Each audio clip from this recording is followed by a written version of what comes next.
नहमदुहु व नुसल्ली अला रसूलिहिल करीम अम्मा बाद फ़अऊज़ु बिल्लाहि मिनश शैतानिर रजीम बिस्मिल्लाहिर रहमानिर रहीम। अक्सर औक़ात घरों में लड़ाई झगड़ा रहते हैं और आपस में ना इत्तफाकी होती है, इत्तफाक नहीं होता, यकजा नहीं होते, एक जगह यकजा होकर खाना नहीं खाते, बातचीत नहीं करते। अगर कोई शादी ब्याह या कोई खुशी का दिन आए तो इकट्ठे नहीं होते, तो फौतगी पर भी अगर आए तो एक दूसरे से नजरें चुराते रहते हैं।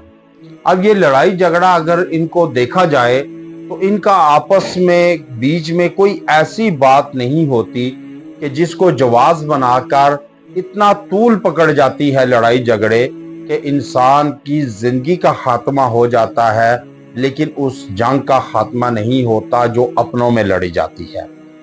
अब कारोबार और रिस्क ये दूसरा अमल है कि कारोबार में नुकसान हो जाता है। इंसान कारोबार करता है तो इंसान तरक्की के बजाय पस्ती की तरफ जाता है, नुकसानात होते हैं और कर्ज इतना आ जाता है, इतना चढ़ जाता है कर्ज कि उसको उतारते उतारते दो नस्लें तबाह और बर्बादी के दहाने पर पहुंच जाती हैं। और रिस्क में बरकत नहीं होती। इंसान कमाता है लेकिन जैसे ही तनख्वाह या कोई कारोबारी डील की रकम इंसान के हाथ लगती है तो जैसे ही हाथ में आती है वो एकदम खर्च हो जाती है और ज़रूरियात पूरी नहीं होती, पैसे ख़त्म हो जाते हैं। ये इंसान की ज़िंदगी के मामलात ऐसे हैं कि इंसान अगर कोई गिरता है तो सबसे पहले उसको मैशियत का धचका लगता है।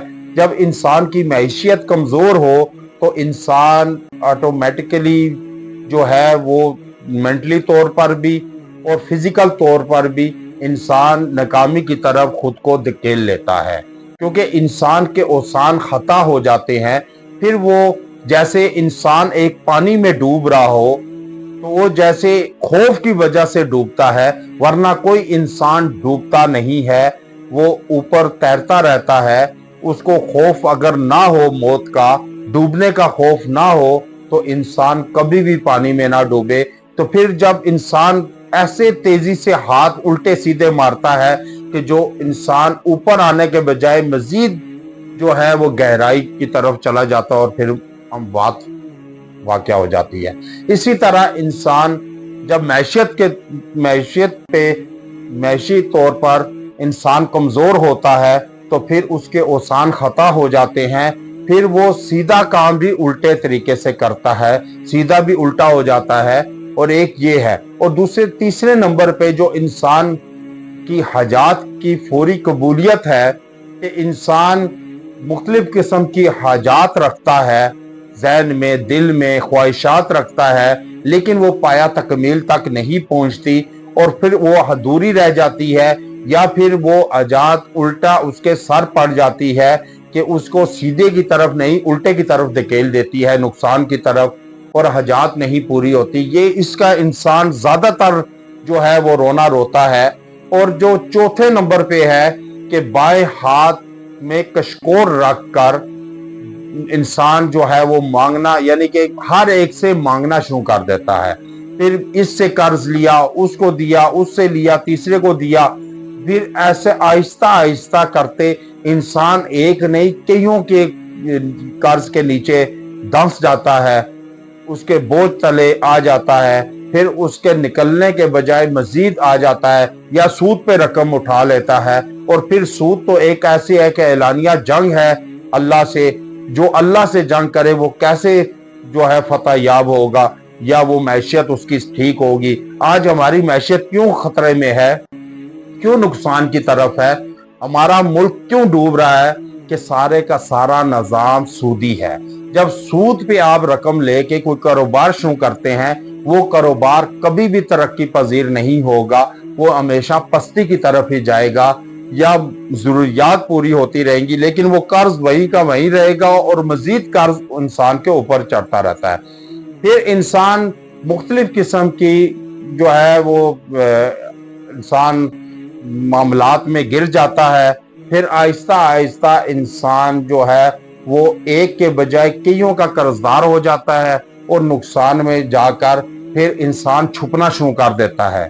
اب انسان پر کیا ایسا عمل ہو کہ کیا عمل کیا جائے، وظیفہ پڑھا جائے کہ جو انسان کو پستیوں سے نکال کر عروج پر لے جائے، زوال سے نکال کر کامیابی کی طرف لے جائے۔ اس کے لیے انتہائی بامجرب دو اسم ہے، نام ہے اللہ کے، کہ ان کو اگر آپ متواتر یکسوئی کے ساتھ پڑھ لیں تو انشاءاللہ کبھی بھی آپ پر کوئی معاملات کی خرابی یا انسان کا جو ہے تنگ دستی نہیں آئے گی، مفلسی افلاس نہیں آئے گا۔ آپ نے کیا پڑھنا ہے؟ اول و آخر تین مرتبہ درود ابراہیمی کے ساتھ آپ نے 313 مرتبہ پڑھنا ہے، یا قادر ہو یا نافع ہو۔ یہ آپ نے 313 بار پڑھ کر یکسوئی سے باوضو ہو کر پڑھنا ہے۔ باوضو ہونا شرط ہے، یکسوئی بھی شرط ہے۔ بعض اوقات انسان وظائف ایسے پڑھتا ہے، چلتے پھرتے ادھر ادھر باتیں بھی کرتا ہے، وظائف بھی پڑھتا ہے، جو وظائف پھر انسان کو جو ہے وہ فائدہ نہیں دیتے، الٹا نقصان کی طرف لے جاتے ہیں۔ تو یہ آپ پڑھ کر دعا کریں، انشاءاللہ تعالی سب سے پہلے لڑائی جھگڑے کا خاتمہ ہوگا، دوسرے نمبر پہ کاروبار اور رزق میں برکت ہوگی، تیسرے نمبر پہ حاجات کی فوری قبولیت ہوگی انشاءاللہ تعالی، اور بائیں ہاتھ میں کشکور رکھ کر پڑھے انشاءاللہ، جسم پر ہاتھ پہ پھونک کے اور انسان جسم پہ اپنے پھیر لے یہ ہاتھ، انشاءاللہ تعالی آپ دیکھیں گے کہ یہ جسم کبھی نقصان نہیں پائے گا، یہ ساری چیزوں سے آپ محفوظ رہیں گے۔ وآخر دعوانا ان الحمد للہ رب العالمین۔